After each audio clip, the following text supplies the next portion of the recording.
Hola a todos, ¿qué tal? Este es el primero de una serie de vídeos en los que vamos a hablar de series que se han publicado en nuestro país hace 2, 3, incluso 4 años, pero que en su momento considero que no tuvieron la repercusión que se merecían dada la calidad y sobre todo series que hoy día resultan muy baratas. El mercado del cómic ha subido exponencialmente de precio a unos niveles ridículos, niveles que están dejando fuera a muchos aficionados y por eso quiero recomendar o destacar algunos cómics que aún están disponibles en editorial y podéis pedirlo en vuestras tiendas. Por ejemplo, este. Y es que cada vez me encuentro más con aficionados al canal que me comentan que aunque les interesa, les atraen algunos de los cómics que comento, novedades, renuncian a hacerse con ellos por el desembolso económico que suponen, que no es asumible. Así que este, por ejemplo, Dreaming Eagles a 15 euros, con un nivel de guión bastante alto, buen dibujo y muchísimos extras, pues hoy día es prácticamente un regalo. Pero antes de empezar, como siempre, un poco de contexto. Esto es una obra de Aftershock. Aftershock, un título, una editorial que trajo Planeta de Agostini, Planeta Comic, hace unos años y que entró con mucha fuerza. Yo mismo reseñé buena parte de sus series iniciales y la verdad es que tenían buen nivel. Lo que pasa es que poco a poco se fueron desinflando y dando una sensación en general de bluff. Por ejemplo, Animosity, que empezó genial, pero cada tomo era más flojo que la anterior hasta que acabó siendo olvidada. O ese Baby Teeth, bastante bueno, de Donny Cates, pero que la falta de regularidad en Estados Unidos hizo que se fueran distanciando más y más los cómics, los tomos, hasta que el último creo que llegó a salir, pero la verdad es que ya estaba olvidada. Al final lo mejor del sello fueron las historias independientes y autoconclusivas, historias como por ejemplo We Live, de los hermanos Miranda, que reseñamos en el canal, buenísimo, o por ejemplo ese Hot Lunch de Fornés, buenísimo también, y este Dreaming Eagles. Dreaming Eagles de Garth Ennis, un guionista de los mejores del mercado, pero también muy regular, sobre todo cuando se nota que está escribiendo con el piloto automático puesto, el gamberrismo exacerbado o por cobrar el cheque. Sin embargo, Dreaming Eagles puedo decir que está en el top de este sello y en el top de Garth Ennis de los últimos años. Garth Ennis, un autor que todos lo conocemos, es el guionista de Predicador, el guionista de la mejor versión de Punisher, cuya serie The Boys ha sido adaptada a la televisión con muchísimo éxito y que es un experto en cómic bélico. Ya le dedicamos un podcast, una serie de podcasts en el programa que tenemos Javi Mira y yo, Solo Comics. Os invito a escucharlo. El tomo, que tengo que decirlo, es lo mejor que vais a poder encontrar este mes en las tiendas en relación calidad-precio.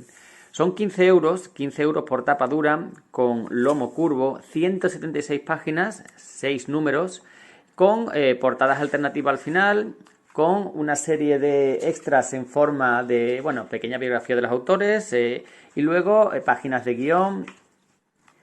Y sobre todo lo que más me ha gustado, las páginas de guión, pues para el que estudie guionista o lo que sea, vale. Pero no aporta mucho para mí. Pero este texto, que no es el típico relleno, sino el que Ennis aquí explica, en un epílogo en el que pone en contexto la obra, en el que habla de los personajes, que inspiraron a sus personajes, y muy bueno. La edición en sí, pues la típica de Aftershock, papel no de alta calidad, pero más que suficiente. No es el papel duro, no es el papel de Astiberri, tampoco es el papel que se transparenta de ECC, correcto, y por 15 euros, ya digo, no vais a encontrar nada mejor calidad-precio en el mercado. Esto te cuestan 3 grapas del crossover típico de Panini. Y en cuanto a la obra, pues Garth Ennis con cómic bélico, ¿qué más decir? Pero no solo eso, no es la típica obra, porque esto podía pensarse que es un capítulo estirado de alguno de Historias de la Guerra o de Battlefield, serie que tenemos de nuevo en el mercado. Aleta ha vuelto a traerla.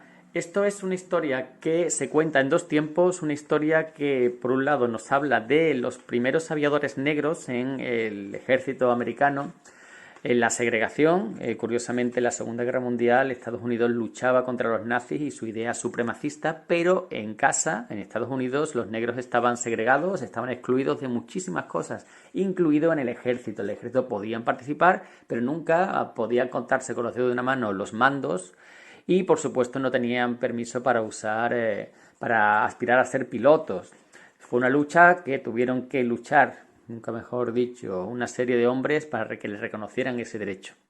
Eso por un lado, pero por otro lado, la segunda parte de la historia se nos cuenta en los años 60, finales de los 60, la lucha por los derechos civiles con el Dr. King, Martin Luther King, y el conflicto entre un padre y su hijo. Un hijo que ha crecido en una familia en el norte, alejado de todo lo que tiene que ver con la violencia, con el racismo puro del sur. Sin embargo, vive en una sociedad en la que le hace sentir inferior y que no tiene las mismas oportunidades que los blancos.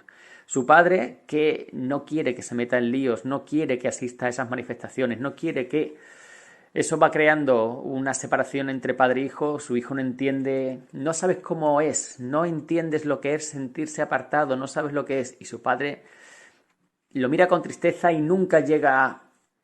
Su padre fue un piloto en la Segunda Guerra Mundial, uno de esos pilotos que rompieron la barrera, echaron la puerta a patadas, como dice aquí, y por medio de su madre, una madre que ve cómo padre e hijo se van separando, cómo su hijo se va radicalizando en sus ideas y cómo su padre, por el trauma de la Segunda Guerra Mundial, del que nunca quiere hablar, está permitiendo que su hijo se crezca como un extraño.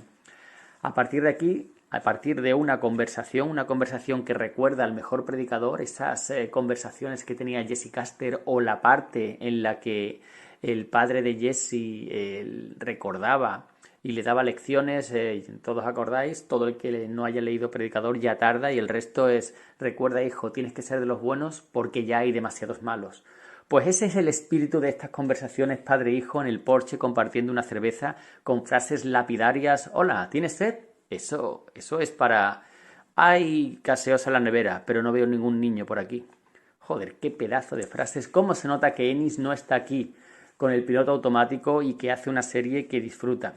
A partir de aquí es la historia en dos partes, ya digo, en dos tiempos, cómo su padre y una serie de pilotos consiguieron romper esas barreras y convertirse, sí, en pilotos de combate, enfrentándose al racismo, enfrentándose a la creencia general de que los negros no eran lo suficientemente inteligentes, no eran lo suficientemente trabajadores, no tenían la responsabilidad necesaria para pilotar uno de esos aviones. Y a la misma vez esas enseñanzas, esa historia que su padre nunca había compartido con su hijo, le hace poner en perspectiva a la persona del padre y a la situación propia en esos años casi 70, finales de los 60, donde el movimiento contra la segregación estaba en su punto más álgido. Una historia muy bien contada y muy bien dibujada por Colby, que algunos recordarán, porque casi siempre ha trabajado en 2000 AD, en El Juez Dredd y la miriada de personajes que aquí no conocemos o solo de pasada. Ha trabajado mucho allí y también ha hecho cosas, algo en Marvel. También le recuerdo de la Authority de Abnett, también ha hecho algo. Digamos que es un dibujante que a primera vista no te maravilla, pero cuando te das cuenta que lo hace todo y lo hace bien, es decir, las expresiones faciales, la narrativa, cómo es capaz de presentar también lo mismo, aviones de combate, muy bien. En el podcast que hice con Javi tuvimos de invitado a Francisco Javier Illescas, el mayor especialista en cómic bélico en España, y nos explicó que todos los aviones estaban con todos los detalles perfectos, no había errores de novatos, se notaba que la persona que hacía esto conocía el material. Así que con este dibujo, que ya digo, puede no impresionar a primera vista, pero si te paras a pensar lo difícil que es dibujar igual de bien unos aviones de combate, los diferentes tipos de aviones de combate que había, lo mismo que una casa de una familia americana en los años 70, que un campo de entrenamiento de pilotos, que pues todo lo hace y lo hace bien. Y fijaos esta página. En fin, ¿qué más deciros? Pues que el cómic hay que leerlo independientemente de si te gusta el cómic bélico o no. Aquí, por supuesto, hay muchas batallas aéreas, pero la intrahistoria, la relación padre-hijo, la lucha por los derechos civiles, cómo el hijo se ve reflejado en el padre, cómo esa frialdad, esa separación que se estaba produciendo se empieza a cerrar a través del conocimiento de lo que su padre hizo y lo que tuvo que sufrir. Y la edición en sí, pues qué deciros, ya os lo he dicho, tapa dura, que no es importante, pero oye, si por 15 euros te cobran Norma, te cobra 17 por una tapa blanda, sin solapa siquiera y sin nada, y aquí te están cobrando 15 euros con extras, con portadas alternativas, con pequeña biografía de los autores, con páginas de guión, con un epílogo a 3 páginas de Garenis, pues es que ni punto de comparación. Como digo, el cómic del mes y imprescindible para cualquiera que le guste Ennis, cualquiera que le guste el cómic bélico y cualquiera que le guste el cómic en general. Nada más, lo dejamos aquí. Un saludo y hasta la próxima.